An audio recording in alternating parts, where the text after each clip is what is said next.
What's going on, guys? It is Larry MF White here, and I am here with actually an old friend, an old wrestling colleague out of Arizona State University, Chris Petrie. What's going on, my man? Thanks for having me on, and let's just get the record straight that I never once beat you. You always humbled me, and I just have to live with that for the rest of my life. So look, I was not even going to say anything about that, man. Like I still think about it. Yeah. That's all right. You still have hair. You wrestled at ASU. Man, I'm glad to have you in my life. But so I know a lot of folks, who don't know you. So this is a good friend of mine, Chris Petrie, and he actually founder of Money Peach, and he's considered literally a financial expert. He's a money coach. He's a speaker. He has a podcast out there. And, Chris and I have been talking for quite some time, and I refer quite a few clients and stuff over to him. In 2011, right, Chris and his family, after they thought they were doing everything right, they had good, stable incomes, right? They were kind of doing what a lot of people do in the American dream is they were buying nicer houses, they were buying nicer cars, they were running up consumer debt. And correct me if I'm wrong, but in 2011, you had kind of had enough, right? Like you guys were exhausting all of your resources, spinning your wheels, and kind of hit rock bottom. Would you agree?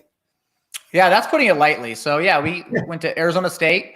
We come out of college, and my wife gets a job as a television news anchor. I go become a firefighter right away. So I mean, together, we have no kids. We have over $100,000 income. We're in our young 20s. We have life figured out. We're like, yeah. I remember thinking like everybody else is worried about money. What are they talking about? This stuff's easy. I got it all figured out. And so in 2008, we got married. In 3 years of marriage, we had racked up $52,000 in consumer debt, making over $100,000 a year without any kids. So that was our lifestyle. We said yes to everything. It was a new BMW. It was a new truck. It was a nice house in a nice part of town, a nice neighborhood, name brand everything, vacations to the Caribbean, you name it, we did it. And then finally, February 2011, we fall flat on our face. And it was one of the lowest points of my life. But looking back, it was also the best thing that ever happened. I wouldn't be here with you unless that happened. So, but during that process, we just hitting that rock bottom. Elaborate on that for me, like rock bottom, right? That means a little bit something different to a lot of people. So when you say you hit rock bottom, because right now we have 16 million people that filed for unemployment in the last 3 weeks.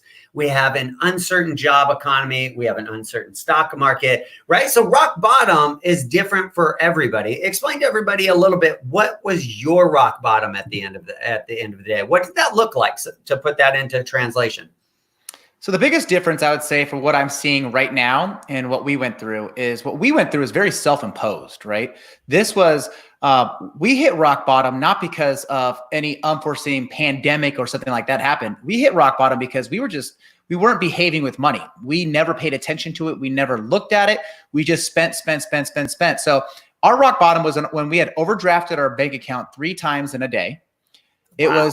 It was Wednesday. We didn't get paid again till Friday. We had a 6-month-old baby at the time. We couldn't buy groceries. We couldn't get gas in our cars. But all of our friends, all of our families, anybody that saw us saw that we drove brand new cars. We lived in a nice house. We wore name brand everything. We were living this total facade. So a rock bottom was a little bit mixture of fear of what the heck are we going to do, but also extreme amounts of shame because we had lived this lie. And we knew we were living a lie, but now soon enough, the world was going to find out, because when you're that broke, you're not getting money from anywhere else. And so that was probably the most humbling experience I've ever gone through. But again, I'm so thankful that I went through that, because again, I wouldn't be here with you, and I wouldn't have this business. I wouldn't have the life that we have. And I'll be honest, coming into this pandemic, there's been lots of worry and stress in our lives, but there's one thing that we haven't worried about at all, and that's money. And that's not because we're these multi-millionaires and we have gobs of it. It's just because we've had a plan for our money since 2011. Beautiful. And so when you hit that rock bottom, obviously when you're at the bottom, the only place to go is up at the end of the day. Mm-hmm. And so by kind of doing a lot of the things that then we'll talk a little bit more into depth, but you guys were able to pay off all of your consumer debt within what, 3 years? Like you guys were able to pay off $52,000 worth of consumer debt. What other kind of changes did 2011 spark for you? Okay, so when we went broke, it wasn't like a light switch turned on and we figured out what to do. We didn't know what the plan was. We were on my wife and I say, when I say we were on two different pages. You know, my wife was like, you don't know what you're talking about. You got us in this position. And I'm saying, no, you shop at Target. You got us in this position. So we weren't on the same page at all. So it took us 2 months, 60 days to finally come up with a plan. And the plan was, okay, we were going to start doing the opposite of everything we've done with money in the past, which was just spend it recklessly, have no plan, and just hope for the best, right? I love the quote, if you aim at nothing, you will hit it every time. And that was our life when it came to money. Okay. So for us, it was like, we had to be intentional. And I remember asking my wife, would you be okay if we created a plan for every dollar that came in our life? And it seems overwhelming, but just like anything in life, when you create a system, it just becomes automatic, right? Like I would say, the way we manage our money is as automatic as us waking up and brushing our teeth. It's something we don't even think about anymore, but we had to get to that point. And so that as soon as we did that, and I'm going to correct you because you said 3 years, it was 7 months, my friend. We went on scorched earth. Yeah. We paid off $52,000 in 7 months. Now, did we make $52,000 more? No, we did make some money because we were working extra jobs, but we literally sold everything. We sold our cars. We sold some of our furniture. We sold clothes. I worked nonstop overtime. My wife drove me around the neighborhood that I live in. I had a Google Earth map of pools, and I would go up to houses and I knock on the door. I had a 30-second spiel, and about 1 out of 10 people would say, yes, you can clean my pool. So I was able to generate almost $2,000 a month on some months because of repairs and stuff. Plus working nonstop overtime for the fire department. Plus when we sold our cars and stuff like that, we really started getting the ball rolling. I will say that's not normal, and I don't recommend it because we were a little crazy. We were definitely a little crazy. Yeah, and you guys, keep in mind, you guys did a lot of extra things to generate different income, and you guys had a plan, and you guys had a goal in mind of what you guys needed to accomplish there, which applies to all of our businesses, which applies to all of our finances at the end of the day. Absolutely. And so you guys were able to do this really quick, and some people noticed, right? And that kind of created the opportunity for the Money Peach to be born. Is that how that came about? Yeah. So anytime you do anything that's a change, people will notice a change. And in the beginning, I say like there's these, there's the 5 stages of grief. Well, there's also 5 stages of change. And like what we noticed, it was, you create a change, and as soon as you create change, I would say 9 out of 10 people are going to be like, oh, get away from me. You're crazy. You're weird. Like, what are you doing? So, I mean, people thought we had joined like a money cult, and, it was just, it was crazy. So, but once we paid off our debt, I will say we were not shy about letting the world know, right? We had gone through 7 months of scorched earth, I would call it. And so once we paid off our debt, we let the world know. I mean, I'll be honest with you, we did. And so some of our friends would say, but you still have your student loan, right? I'm like, no. But you still have your car loan. No, all we have is our mortgage. Everything else is gone. And so what happened was, I remember my wife and I had some really good friends of ours say, hey man, we're kind of struggling with the finances, and you guys did this. Is there any way that maybe you could show us what you did? So we had them over for dinner, and that was our first financial coaching session. We just didn't know what it was at the time. Yeah. That turned into telling their friends. That turned into us running classes, these weekend classes out of our local CrossFit gym. And I remember somebody at one of the classes had said, you should create a website and create a blog. And at the time, I'm like, a blog? Isn't that where you post recipes? Like, that's what I thought a blog was. And so I had somebody in the class, his name's Lucas. Lucas helps me get started. And that was in 2015. So 5 years later, here we are. And I'm officially a blogger. I'm officially a podcaster. I never grew up thinking I was going to be a blogger or a podcaster or anything like that. I didn't know what it was. Yeah. But it's just a great opportunity to talk about the things that matter. Larry, money touches every aspect of our lives. Every single aspect of our lives is touched by money. So if money has a stress attached to it, then every aspect of your life is going to have some kind of stress. But if you can reverse that and you can get free of that stress and reach what I call financial freedom, or what we all want to reach, then wouldn't it make sense that every aspect of your life would also feel a little bit of that freedom as well? For sure. So let's get into that, right? So we've established just kind of your credibility at this point, and now, like, literally, you're helping hundreds, thousands of people every single year kind of position themselves. And so what I wanted to talk to you today about, right, because there's so much stuff going on and the market is different than we've ever seen it before.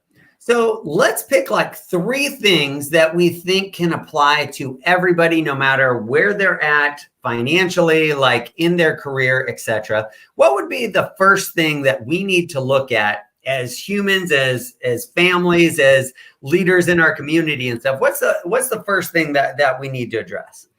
So when it comes to money, I don't care if you own a very large successful business, or if you're just, managing the finances at home, whatever you're doing, what you need to make sure that you're understanding where every dollar is going in your life or in your business. And we do this on a regular basis with our business, but we do it every single month in our personal lives. And so what we do is we call it an audit, and there's probably a better word for that. No one likes the word audit, but basically what we just do is we go through and we look at where's our money going. Now, we've been doing this a while, so it's very quick, but I was just telling you earlier, I was helping somebody do this about 2 weeks ago, and they had 3 separate Hulu accounts. Okay. So on their personal spending, they were spending money on 3 different Hulu accounts, 3 subscriptions. They only needed 1, and they had signed up and then they forgot about it. They signed up again. So literally they were wasting $110 every single month, and they've been doing this for over a year. So think about that compared, that's just one aspect. So I always tell people, let's go through and start finding your finances and finding where they're going, looking at the money coming in and going out. And you would be shocked. I promise you, every single person watching or listening right now will be shocked if you go through with a fine-tooth comb and you go through everything. I promise you, without fail, you are going to find something that you either forgot about or you thought, I didn't know we were paying for that. I didn't know it was that much. Sure. So just looking at it, okay, that's a huge thing right there, especially if you're a business owner. So if I'm hearing you correctly, right now, the number one thing that people need to do is analyze or audit, like essentially all of the auto drafts, right? Like everything that we've set up to forget, everything, like we'll look at electricity, like just analyze or audit, like whatever word makes you feel comfortable at the end of the day, where your money is going on a monthly basis. Absolutely. And what you're going to find too is when you do that audit, you're also going to find that, man, there has to be a better way this happens all the time. Cell phone bills, right? Sometimes you forget about all the services you have added to your cell phone bill. Or if you're a business owner, you forget about all the extra software you might have, or something you tried out a year ago on a trial and you've been paying for it for 2 years or whatever it might be. And you start looking at, are there ways that we can start stop the waste of money? Like some of these things we need, but some of it is just wasteful, especially when we don't even know we have it. Yeah. So I would go through and I would, really either cross that off, or we're not going to use it anymore, or find out, can we be spending money better in a different area? Okay. So the first part is we analyze. We don't know we have a problem until, we're able to kind of identify that. And that's kind of the first step at the end of the day. Next step, once we've analyzed, once we've audited, what's the second thing that people need to be doing right now? Got to create a plan, right? What gets measured gets managed. I like the analogy, Larry, you and I would never hop in a car together and drive across the country without a fuel gauge. That would just not make any sense, right? I mean, we'd probably get a couple 100 miles and start wondering, okay, should we get gas? Should we not get gas? Right? It would just be a guessing game. Well, that's what we're doing every single day with our money, by the way, which touches every aspect of our lives. We're doing that with our money when we don't have a written plan. Now, a lot of people today think budgeting is logging into your bank account and checking it 7 times a day. Or at the end of the month going, how did we do? We need to be on the front end of that. Be proactive, create a plan. So now we've done that audit.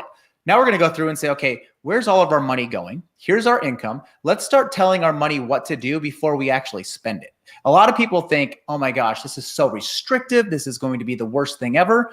It's just the opposite. It's free, because now you are in charge. You don't feel guilty about spending money because you know how much money you have to spend. It's actually just the reverse of what most people would think. So create a budget. You can call it a budget. I call it a cash flow formula, anything you want to call it. But all you're doing is you're telling every dollar, let's say you make $10,000 a month, you're going to tell all $10,000 where to go. Because if you don't, it'll do what it wants, and it'll do what it wants, and it'll leave you. Right? Yeah. You'll be one of those people that get to the end of the year, and maybe you've been there. You'll say, we made this much money. Yeah. Where did it all go? Right? I want you to know where it went because you told it where to go. Yeah. So number one, analyze, audit where everything's going. Number two, fail to plan and you plan to fail, right? You're like never going to achieve the results and stuff that you're looking for. So you analyze it and identify it. Then we create the plan so that we're in control of where those finances and stuff go. And then where do we leave people? What's the third most important thing that people need to be doing right now? So it just kind of depends on where you're at. So I would say look for opportunities, and I'm going to be on both sides of this here. So if you are in an industry or in a position where there's a lot of uncertainty. I mean, 60 days ago, Larry, you and I would never have predicted that unemployment. What were we saying? 16 million people applied for unemployment. 16 million people in the last 3 weeks. And the interesting part is we've been in this bull economy. We've added 25 million jobs from 2010 to 2020. And in 3 weeks, over 50% of those are gone just like that. So think about that. There's 60 days ago. I mean, that was not that long ago. No. If you would have told me, yeah, we're going to have 16 million people on unemployment come, late April, I would have said absolutely not. Okay. So no one would have thought that, right? There's just nobody. So the point I'm trying to make here is we can be hopefully optimistic, which I'm choosing to be, as far as I would love to see this all end and we get back to normal, but we don't know what's going to happen 60 days from now because heck, we didn't know what would happen 60 days earlier. Sure. But with that said, it's now look for opportunities. And what I mean here is there an opportunity for you to stop making, maybe you're paying extra on debt, or maybe you're investing heavily, but there's also this thing in the back of your mind telling you that I don't have an income right now, or maybe my income's in jeopardy. I don't know how long I'll be able to collect unemployment. I don't know. There's just so many unknowns. So one of the opportunities I would say is, and this is what we're telling our clients right now that we're coaching, is saying, make minimum payments on everything. Okay. Stay current. Student loans, by the way, if you have a student loan, you have deferment until September 30th. So no interest, no payments. So that's a huge payment for people. I would hoard cash. I would be looking at setting cash aside right now. Again, the reason why is I want you to have a bigger cushion in case something falls. In case something falls that you couldn't plan for, whatever it might be, stockpile some cash, and that would be one opportunity. Now, let's say on the other end of that, okay, you're financially stable, you have some cash saved up, you don't need it to live off of. Maybe you're in that position. I would start looking at opportunities. And so one of my favorite quotes from Warren Buffett, by the way, he's self-made. I think he's worth $72 billion. So some guy I would pay attention to, right? Sure. He knows what he's doing. One of my favorite quotes, and he has plenty of them, but Warren says, be fearful when people are greedy and be greedy when people are fearful.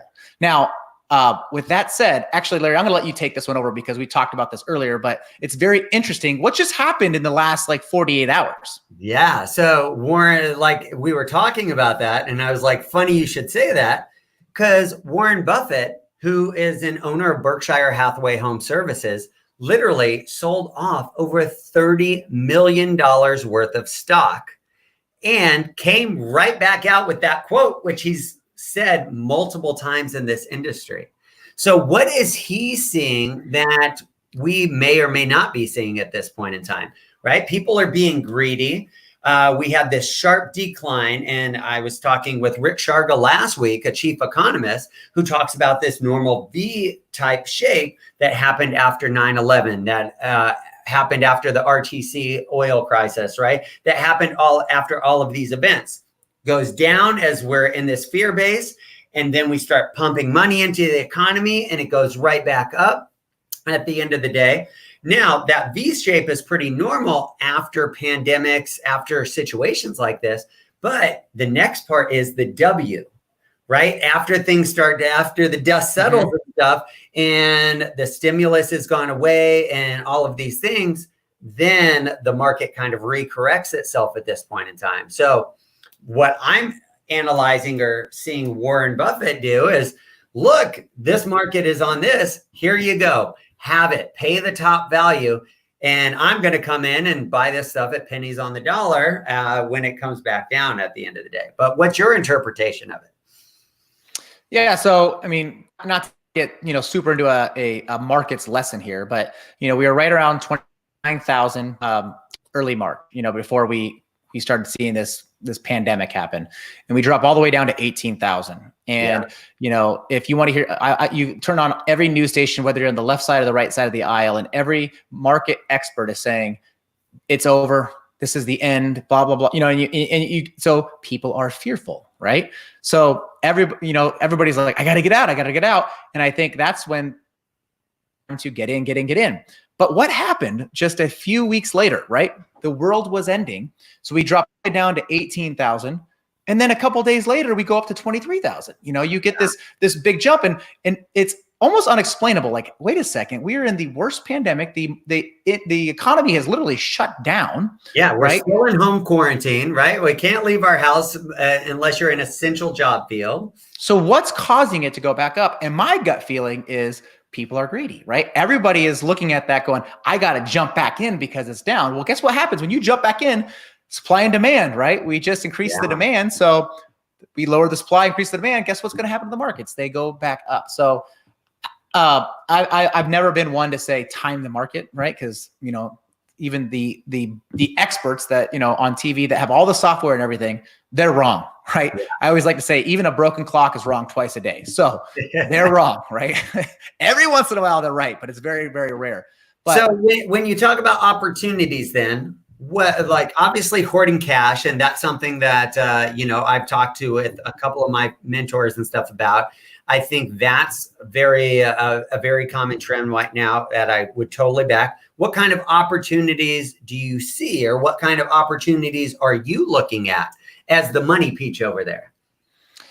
Yeah, I think diversification is huge. So when I say opportunities, I just use the market as an example, but depending on where you live, is there opportunities into real estate?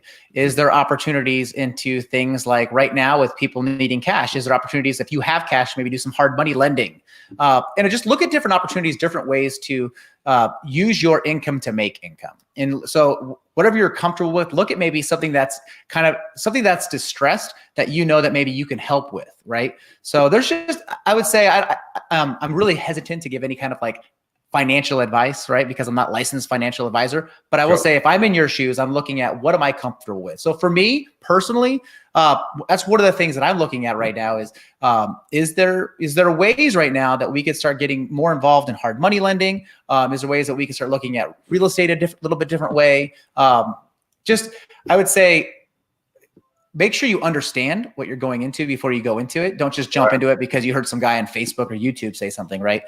Do your homework, but there's definitely opportunities out there, right? I mean, we look back at 2007 or 2008, 2009, and I can't tell you how many times I've heard somebody say, man, if I only would have done, in 2009. So that's the opportunity I'm talking about.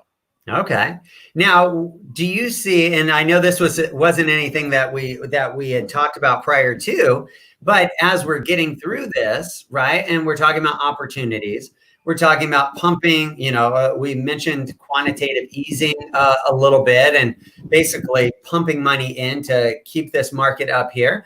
Do you see opportunities in cryptocurrency, right? Like this is kind of a weird one that some people are all in on. Some people are like, that's never going to work. Like, do you see any opportunities in the cryptocurrency space? So I do, but I'll be honest, cryptocurrency is still something that is hard for me to fully understand. And so for me, I just don't invest in things that I don't fully understand. And I think that's one of the best pieces of advice that I've ever received from a mentor of mine that said, he's like, Chris, there's so many different ways to generate revenue. There's so many different ways to invest. There's so many different ways to diversify your portfolio. My biggest caution is with all those ways, make sure you choose the ways that you understand first, not what somebody tells you is the best. So if that's a route you want to go, I would say go for it, but make sure you fully understand the ins and outs, because with every great investment, there's great risk. So just make sure you understand what that is. Absolutely. I love it. Well, dude, I've worked with you. I've referred clients and stuff over to you a number of times.